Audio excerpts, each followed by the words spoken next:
I got so motherfucking design on right now. Bring it down, bring it down, bring it down, bring it down, oh, that's the one. Halo, Assalamualaikum warahmatullahi wabarakatuh. Sekarang kita akan menjelaskan tentang teori akuntansi pertemuan 5, yaitu perumusan teori akuntansi.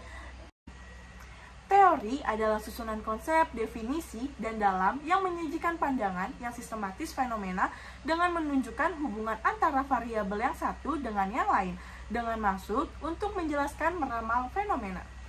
Teori akuntansi didefinisikan sebagai alasan yang logis dalam bentuk suatu set prinsip yang luas dan memberikan kerangka umum dari rujukan di mana prinsip akuntansi dapat dinilai pedoman pengembangan praktik dan prosedur yang baru. Teori akuntansi bisa juga dijelaskan praktik yang berlaku saat ini dan mendapatkan pemahaman yang lebih baik tentang praktik tersebut. Tujuan utama dari teori akuntansi ini adalah memberikan suatu set prinsip yang logis, yang saling berkait, yang membentuk kerangka umum sebagai rujukan dan menilai yang mengembangkan praktik akuntansi yang baik.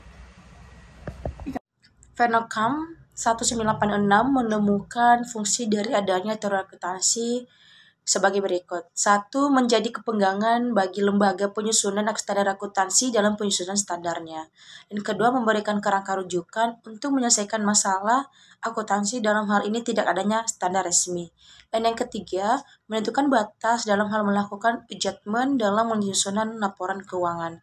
Dan keempat, meningkatkan pemahaman atau dan keyakinan pembaca laporan terhadap informasi yang disajikan laporan keuangannya.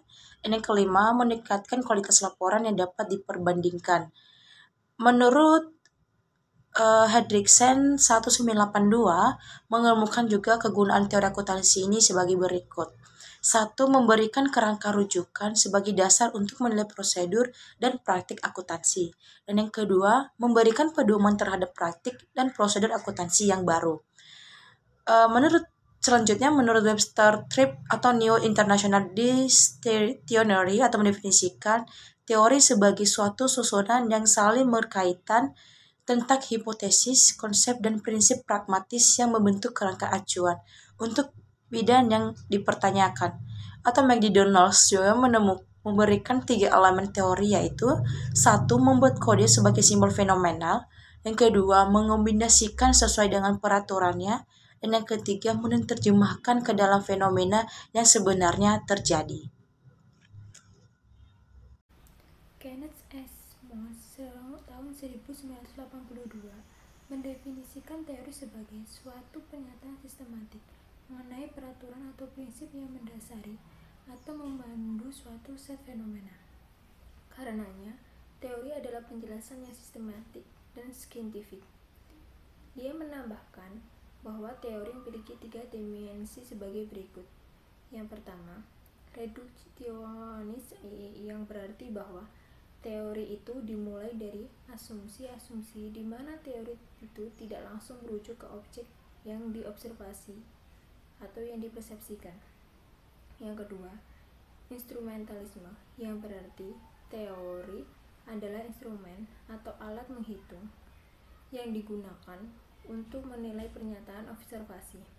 Yang ketiga, ada realisme, yang berarti bahwa teori adalah sekumpulan proposisi atau dalil suatu kebenaran atau ketidakbenaran tentang dunia nyata, fenomena, atau objek. Asumsi penelitian ilmiah menurut model konvensional yang kita pakai selama ini adalah sebagai berikut. Teori akuntansi lahir dari proses penelitian dengan asumsi, prinsip, dan teknik tertentu. Yang pertama, yaitu alam ini teratur. Yang kedua, pengetahuan atau kebenaran hanya diketahui dari fenomena alam. Yang ketiga, pengetahuan lebih kuat dari ignorance. Yang keempat, semua fenomena alam memiliki penyebabnya yang berasal dari alam itu sendiri. Yang kelima, tidak ada kebenaran tanpa bukti objektif. Yang keenam, ilmu pengetahuan lahir dari pengalaman.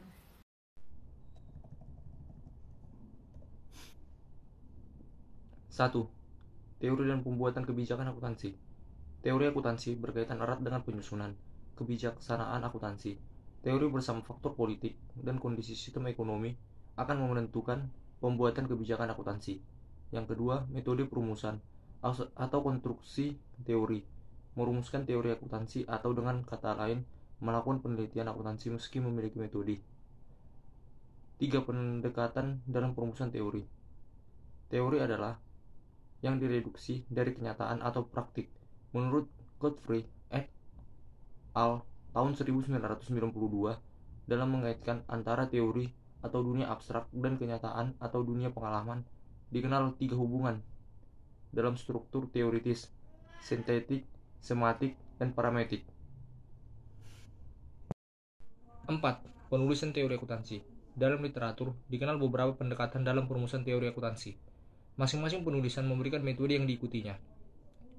5. Perumusan teori akuntansi di Indonesia. Sampai saat ini, di Indonesia belum berupaya secara intensif untuk merumuskan teori maupun standar akuntansinya. Kita masih tetap menggunakan teori atau standar akuntansi Amerika atau terakhir dari IASC atau International Accounting Standard Committee atau IFRS sebagai dasar pengembangan akuntansi di tanah air. Nah, itu dia yang bisa kami jelaskan dari materi ini. Untuk kesimpulannya adalah, teori adalah susunan konsep, definisi, dan dalam yang menyajikan pandangan yang sistematis. Teori akuntansi juga bisa menjelaskan praktik yang berlaku saat ini dan mendapatkan pemahaman yang lebih baik tentang praktik tersebut. Tujuan utama dari teori akuntansi adalah memberikan set prinsip yang logis, yang saling berkait, yang membentuk kerangka umum sebagai rujukan untuk menilai dan mengembangkan praktik akuntansi yang baik. Perumusan teori akuntansi di Indonesia masih tetap menggunakan teori atau standar akuntansi Amerika yang terakhir dari IASC atau International Accounting Standard Committee atau IFRS sebagai dasar pengembangan akuntansi di Indonesia.